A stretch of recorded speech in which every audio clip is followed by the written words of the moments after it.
Mi nombre es Carmen Vega y durante los últimos 15 años he trabajado como notaria pública, especializándome en derecho sucesorio y testamentos. Lo que mi nuera Fernanda nunca supo era que además de conocer perfectamente las leyes de herencia, también tenía acceso a información que ella jamás imaginó que existía. Mi hijo Eduardo se casó con Fernanda hace 3 años. Desde el primer día, ella demostró ser una mujer calculadora y ambiciosa. Cuando mi esposo Rafael murió hace 2 años, Fernanda inmediatamente comenzó a hacer preguntas sobre la herencia y las propiedades familiares. Suegra, me decía con su sonrisa falsa, espero que tenga todo bien organizado para el futuro. Eduardo merece seguridad financiera. Rafael había sido un empresario exitoso que construyó un pequeño imperio inmobiliario. Teníamos 3 propiedades comerciales, una casa en la playa y considerable dinero en inversiones. Fernanda había calculado mentalmente cada peso desde el día del funeral. Mamá, me había dicho Eduardo hace 6 meses, Fernanda cree que deberías actualizar tu testamento. Ahora que papá ya no está, las cosas han cambiado. ¿Qué tipo de cambios?, pregunté, aunque ya sabía hacia dónde iba la conversación. Bueno, somos tu única familia ahora. Tiene sentido que todo quede en nuestras manos para el futuro. Durante los siguientes meses, Fernanda intensificó su presión. Organizaba cenas familiares donde el tema principal era siempre mi futuro y la planificación patrimonial. Cada conversación terminaba con sugerencias sobre cómo debería distribuir mis bienes.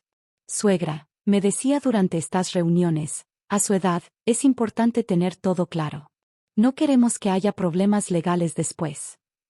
Lo que Fernanda no sabía era que yo había estado revisando cuidadosamente todos los documentos legales de Rafael después de su muerte.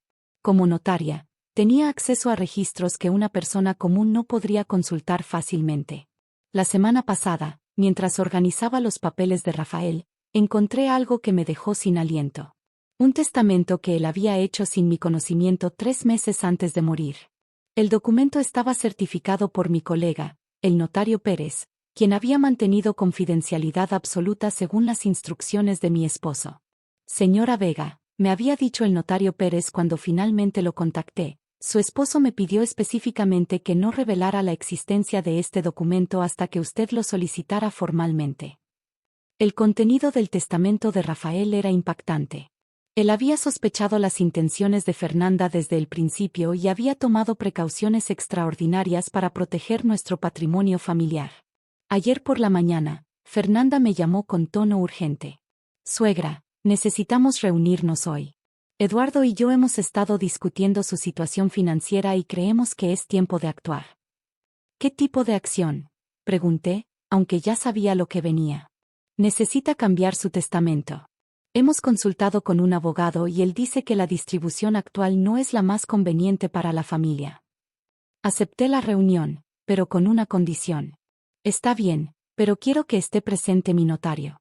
Para que todo sea completamente legal. Fernanda llegó a mi casa esa tarde con Eduardo y un hombre que se presentó como su asesor legal. Traían documentos ya preparados y un plan detallado sobre cómo debería redistribuir mis bienes. Suegra, comenzó Fernanda con su tono más autoritario, hemos preparado un nuevo testamento que beneficiará a toda la familia. Me mostró los documentos. Según su plan, yo mantendría solo la casa donde vivía actualmente, mientras que todas las propiedades comerciales, las inversiones y la casa de la playa pasarían inmediatamente a nombres de Eduardo y Fernanda. ¿Inmediatamente?, pregunté. Sí, confirmó Eduardo, evitando mi mirada. Fernanda dice que es mejor hacer la transferencia ahora, para evitar impuestos de herencia más adelante. Suegra, continuó Fernanda, usted ya no merece mantener todas esas propiedades. A su edad, es una carga innecesaria. Eduardo y yo podemos manejar todo mejor. Su máscara finalmente había caído. El tono respetuoso había desaparecido, reemplazado por demandas directas y agresivas. Usted ya no merece nada, gritó cuando traté de hacer preguntas sobre los documentos. Eduardo es su único hijo. Todo debería ser nuestro. Eduardo asintió débilmente. Mamá, Fernanda tiene razón. Nosotros podemos administrar mejor el patrimonio familiar. Los miré a ambos, sintiendo una mezcla de tristeza y determinación. Está bien, dije calmadamente. Llamemos al notario para que todo sea oficial. Fernanda sonrió triunfalmente. Perfecto. Mientras más rápido, mejor. Llamé al notario Pérez, quien llegó 30 minutos después con su maletín legal y varios documentos oficiales. Buenas tardes, saludó el notario con seriedad profesional. Entiendo que necesitan revisar temas testamentarios. Sí, respondió Fernanda inmediatamente. La señora Vega quiere cambiar su testamento para transferir sus propiedades a su familia.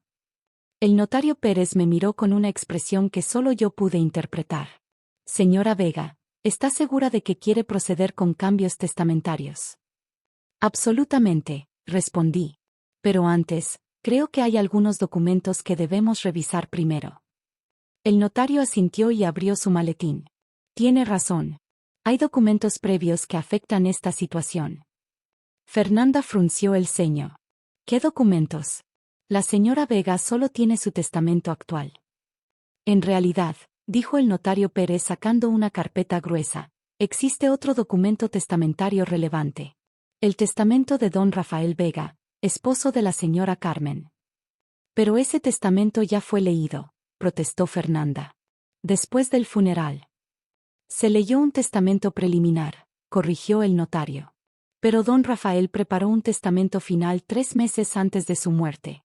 Según sus instrucciones, este documento solo debía ser revelado si alguien intentaba presionar a su esposa para modificar sus disposiciones testamentarias. El color desapareció del rostro de Fernanda. ¿Qué dice ese testamento? El notario Pérez abrió el documento oficialmente. Don Rafael Vega, en pleno uso de sus facultades mentales, establece lo siguiente: si mi esposa Carmen es presionada, manipulada o coaccionada para cambiar sus disposiciones testamentarias por cualquier miembro de la familia, especialmente por mi nuera Fernanda, todas las propiedades familiares pasarán automáticamente a la Fundación Benéfica San Rafael, dejando únicamente la casa familiar para mi esposa. Fernanda se levantó bruscamente. Eso es imposible. No puede ser legal. Es completamente legal, confirmó el notario. Don Rafael incluyó grabaciones de video donde explica sus razones.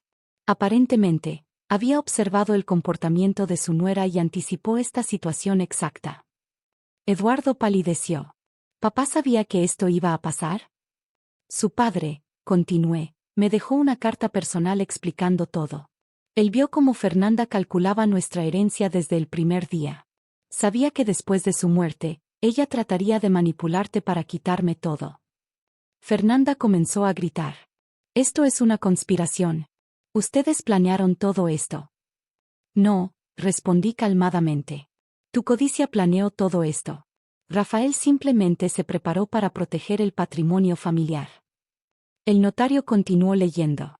Además, don Rafael estableció que si este testamento se activa, su hijo Eduardo perdería todos los derechos de herencia excepto un fideicomiso educativo para sus futuros hijos. Eduardo se dejó caer en su silla. ¿Qué significa eso? Significa, expliqué, que tu esposa acaba de costarte una fortuna. Las propiedades ya no pueden heredarse. Van directamente a la Fundación Benéfica. Fernanda intentó una última jugada desesperada. Podemos impugnar este testamento. Encontraremos la manera. Señora, dijo el notario Pérez firmemente, este testamento fue preparado por 3 notarios diferentes, incluye evaluaciones psiquiátricas que confirman la capacidad mental de don Rafael, y tiene testigos independientes. Es completamente inimpugnable. La reunión terminó con Fernanda saliendo furiosa de la casa, gritando amenazas legales que sabíamos que no podía cumplir. Eduardo se quedó, visiblemente destrozado. Mamá, me dijo con lágrimas en los ojos, lo siento mucho. Debí haber visto lo que estaba pasando. Eduardo, respondí suavemente, tu padre te amaba, pero también conocía tus debilidades. Por eso protegió el patrimonio familiar. 2 semanas después, Fernanda inició un proceso de divorcio. Cuando descubrió que Eduardo ya no tenía perspectivas de herencia, perdió todo interés en mantener el matrimonio. Eduardo ahora trabaja por primera vez en su vida en un empleo real. Ha comenzado a entender el valor del dinero y el trabajo duro. Paradójicamente, perdió una fortuna pero ganó carácter. Yo sigo viviendo en la casa familiar, pero ahora como administradora de la Fundación Benéfica San Rafael. El dinero de Rafael ayuda a familias necesitadas, exactamente como él habría querido. Y cada vez que firmo un documento de la fundación, sonrío recordando la sabiduría de mi esposo. A veces, la mejor herencia no es dinero, sino la lección de que la codicia siempre encuentra su propio castigo.